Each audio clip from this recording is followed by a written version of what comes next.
부동산에 대한 세금은 일단 보유세 가지고 있음으로써 내는 거, 팔 때 내는 거 양도세죠. 살 때 내는 거 취득세입니다. 근데 이거는 보유세도 아니고 양도세도 아니고 취득세도 아니고, 집값이 올랐을 때는 많이 뜯어가게 되는 거죠. 집값 내려갔다고 돌려주는 건 아니잖아요. 이런 부분에서 불만들이 좀 생겨나는 것 같습니다.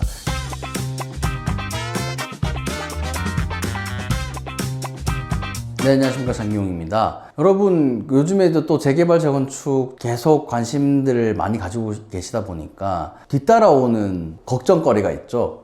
분담금이라고. 어느 언론사 기사 봤더니 분담금 5억 시대다, 5억 헉, 이런 기사들이 많이 나오는데, 또 한편으로는 부담금, 이런 말도 많이 들리실 거예요. 용어가 시장에서 조금 혼용돼 있는 것 같아서 오늘은 그 용어에 대한 차이를 좀 알려드리려고 그래요. 일단은 분담금이라고 하는 거는 재개발 재건축을 할 때 기존에 살고 있던 분들 있잖아요. 원주민이라고 하는데, 이 원주민 분들이 나중에 이제 입주할 때 공사 다 끝나고 나서 들어간 비용을 정산해서, 쉽게 말해서 속된 말, 이런 말 써도 되나요? 엠빵을 하는 거를 말합니다. 근데 재개발 재건축하면은 기존에 살던 분들 아파트 한 채씩도 주지만은 집이 늘어나잖아요. 늘어난 집을 파는 거를 일반 분양이라고 합니다. 우리 모델하우스 가서 청약 통장 넣어가지고 집 사는 거 말하는 거죠. 청약을 통해서 들어온 분양 수익이 있잖아요. 대부분 분들이 좀 오해하시는 게, 그 분양 수익을 건설사들이 다 가져간다 이렇게 알고 계신 분들이 많더라고요. 전혀 그렇지 않고요. 재개발 재건축 현장에서는 이 재개발 재건축의 기존 소유주들, 쉽게 말해서 조합원들이 이 수익도 배당을 받는 겁니다. 그러면은 정리하자면, 들어간 비용, 공사비나 여러 가지 비용들을 나눠내고요. 수익도 나눠받고요.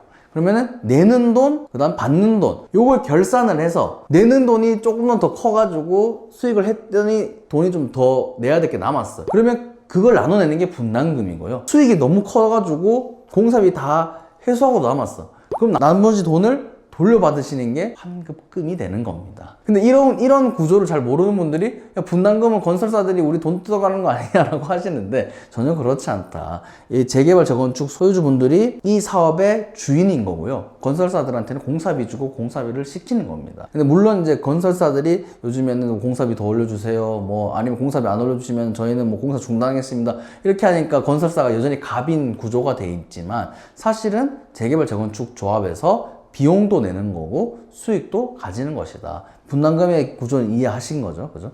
그러면 부담금은 뭐냐? 부담금은 법적으로 봤을 때는 재건축 초과이익 환수제에 대해서 지칭을 할 때 부담금이라고 합니다. 부담을 시킨다는 거죠. 어떤 부담을 시키느냐? 여러분들이 살던 아파트를 새 아파트로 만들었는데 이 새 아파트 가치가 막 너무 높아졌어요. 그랬더니 여러분 왜 집 있는 사람이 너무 부자 되는 것 같아요. 그러니까 돈 좀 내셔야 되겠어요? 하고 세금으로 뜯어가는 거를 재건축 초과이익 환수제, 부담금이라고 하는 겁니다. 분담금은 우리가 쓴 돈을 내는 거고요. 부담금은 나라에서 뺏어가는 겁니다. 그러니까 쉽게 말해서 이런 생각이 깔려 있어요. 여러분, 제가 다른 영상에 토지 공개념에 대해서 설명을 한번 드렸었잖아요. 우리 땅은 우리 모두의 것인데 특정 사람들이 아파트를 만들어가지고 너무 큰 재산상의 이익을 누리는 것이 맞겠냐, 이것을 공공에서 좀 환수할 필요가 있겠다, 이런 생각을 깔고 만들어진 제도고요. 여전히 좀 약간 문제들은 많습니다. 근데 헌법 소원이 걸리기도 했었고, 아직까지는 헌법은 위반하지 않는다, 이런 식으로 헌재에서 판결을 내린 게 있고요. 그래서 개발 이익에서 초과하는 부분을 세금으로 환수하는 거를 부담금이라고 한다. 분담금은 현장마다 다르겠죠. 공사 규모도 다를 것이고요. 공사비도 다를 거고, 분양가도 다르기 때문에 현장마다 다를 겁니다. 근데 부담금은 세금이잖아요. 당연히 기준이 있습니다. 부담금은 일단은 초과 이익에서 8천만 원까지는 봐줍니다. 새 아파트 됐는데 8천만 원 정도는 올릴 수 있지, 요거고요. 근데 그 8천만 원 넘어가는 부분에 대해서는 절반을 뜯어갑니다.